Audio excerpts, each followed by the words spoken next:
Unang-una syempre na kailangan natin yarn. Yan ang example ng milk cotton yarn. At meron din tayong acrylic yarn. So, yan.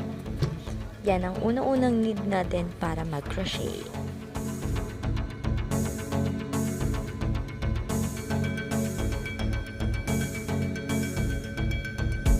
Syempre, need natin a lot of patience and hard work.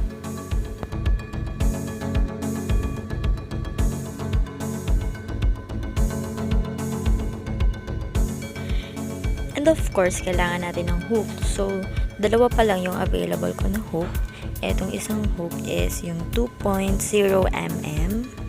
Yan. And then, yung isa kong hook is yung dalawa yung type ng hook. Yung magkabilang dulo meron. So, merong 5.0 mm at saka 6.0 mm. Yung hook na gagamitin mo is nakadepende sa kung gaano kakapal or ilang ply ng yarn ang gagamitin mo. At syempre, kailangan din natin ng nipper or ng gunting. And also yung karayom or needle. And also stitch marker. At huwag natin kakalimutan ang isa pang importante, ang medida or ang measuring tape. So, ayan, kompleto na. So, pwede na tayo mag-start ng ating pagka-crochet. So, kumuha lang tayo ng cotton yarn or ng kahit anong yarn na available. And then, una muna, i-slip knot or pwede din yung ginawa ko kanina, yung sa daliri. So, yan. Ang unang need natin and basic thing to do sa pagko-crochet is yung gagawa tayo ng chain.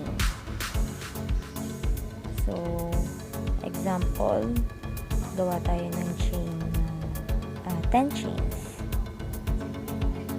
4, 5, 6, 7, 8,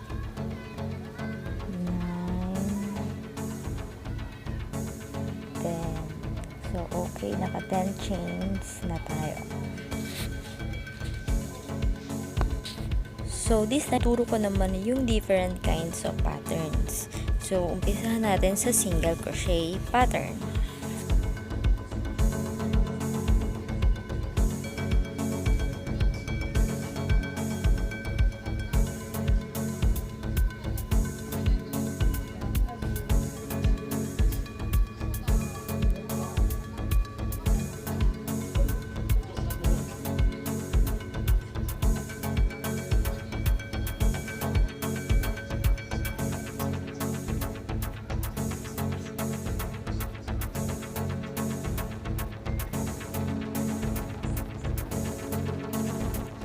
Next is the half double crochet pattern.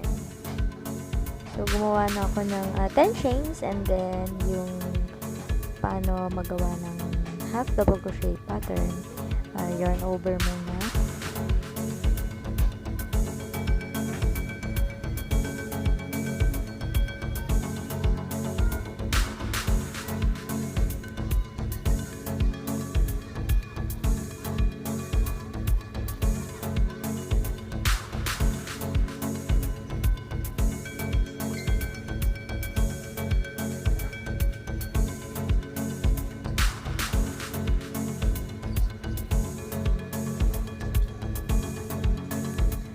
So, next is the double crochet pattern.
that's it. Ganun lang kasimple, diba? So, till next time. Bye-bye!